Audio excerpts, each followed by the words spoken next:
Oil prices spike on fears that Israel may launch a full-scale attack on Iran, backed by the United States. Mihika joins in to discuss what's triggering the spike and the impact ahead. Mihika.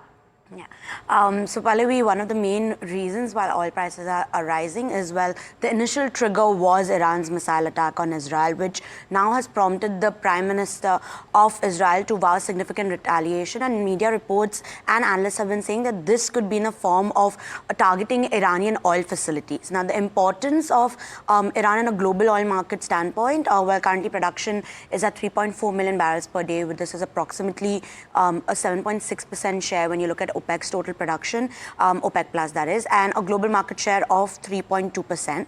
Now, as per Citi, the potential attack on Israel facilities. Now, if it's on minor infrastructure, well, the loss could be around 300 to 450,000 barrels of oil per day. But an attack on major export points, which exports around 90% of the country's oil exports, could see a loss of up to 1.5 million barrels per day.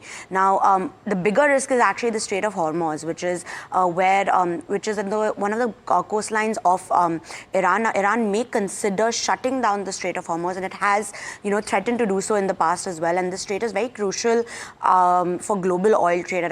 Handles over 20 million barrels of oil per day daily, and this is approximately to 1/3 of the world's global trade. Now, the impact on oil prices, well, we've seen oil prices gain up over 8% since Monday, and the impact on oil prices will obviously depend to the extent of Israel's actions. Also, if US chooses to engage and support the Israeli retaliation, and market is currently in a wait and see mode, and the impact will depend on how things play out. All right. In fact, we have Amrita Sen, founder and director of research at Energy Aspects, who joins us on the phone line to discuss oil prices further. Amrita, thank you so much for taking time out for us. No worries, thanks. Yeah, okay. So, we know that given how volatile the global geopolitical scenario is at this point, it's a little bit of a wait and watch, like Mihika just said. But what's the outlook in the near term? Can we continue to expect some upsurge in crude oil prices? I mean, look, I think the market's been very bearish for the last few months, mainly because of 2025 balances, and everybody's really fearing that OPEC Plus is going to flood the market, which we've been warning that's not the case. So I think based on that, based on positioning, yes, the rally is likely to continue, just because a lot of these shorts will have to close their positions. Good afternoon, Amrita. Mihika this side. So in terms of, the outlook on what the range of prices could be, I know it's very dependent on how the geopolitical tensions play out, but what's your, assessment for, the second half of FY25? For the second half of 25, you're asking, or yes. 24? For FY25 or 24?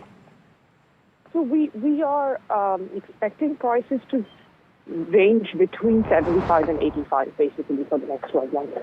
Unless, of course, there's a significant geopolitical outage, which then cannot be met, and then prices will be much higher than that.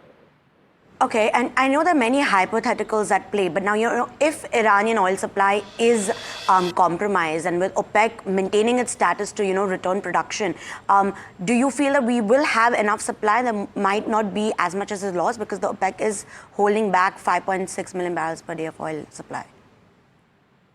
The OPEC's plans are not to bring back 5.6 million barrels per day. I think those numbers are highly inflated. The plan is to bring back about 2 million barrels per day of production. And I do think a lot of the media headlines are the challenge here, because a lot of different numbers are thrown out there. But if you look at the OPEC Plus plans, it's very clear that it's just above 2 million barrels per day that's going to be brought over the course of the next year. That's already in our balances. We also have a lot of non-OPEC supply in our balances. But then if we lose Iranian production, or rather exports, of 1.5 to 1.8 million barrels per day, which is what Iran currently exports of crude oil, then the market will be in a deficit unless OPEC decides to bring back more production than the 2 million barrels per day that they've said. The challenge is not many countries actually have spare capacity. That number that you quoted is actually on paper. In reality, that number is a lot lower, because it's really Saudi Arabia and a little bit of UAE that have spare capacity. And there have been a lot of speculations as well about the Strait of Hormuz and this pathway being a key risk. How would that play out? What's the kind of potential impact if Iran decides to kind of disrupt the supply from this strait? We actually don't think this closing of the Strait of Hormuz is a high risk. We still think it's a low risk, but of course it's something we cannot rule out right now. And we then, that will be significant because crude oil, the amount of crude diesel that flows through it, both crude and products. I think then it will also, the reason I'm saying this is because it risks dragging China into the picture. China is the main buyer of Iranian crude. They basically buy 1.5 million barrels per day from them, and then they would actually get involved, effectively drawn into the conflict. And I think that's the key consideration over here. And my last question to you is from the demand side of things. We did see weaker trajectory until the conflicts escalated based on China demand. What are your expectations on how demand is going to look like for the rest of the year, especially from China? So I think that's a great question. That's one of the reasons why we've had oil prices weak, and that's one of the reasons why we don't think there's a lot of upside to oil prices. That's why I said it's between 75 and 85. Barring a major geopolitical kind of outage. It's because of the Chinese demand weakness. However, the recent stimulus from China is actually meaningful. It's a pivot by the government. So we are optimistic that in 2025, it will take some time, but 2025, we start to see better demand out of China. Once you've seen those inventories of housing, empty houses being run down, consumer sentiment coming back. So it's really a 25 story. All right. Thanks a lot for that, Amrita, and thanks a lot, Mehika, for joining in for that conversation.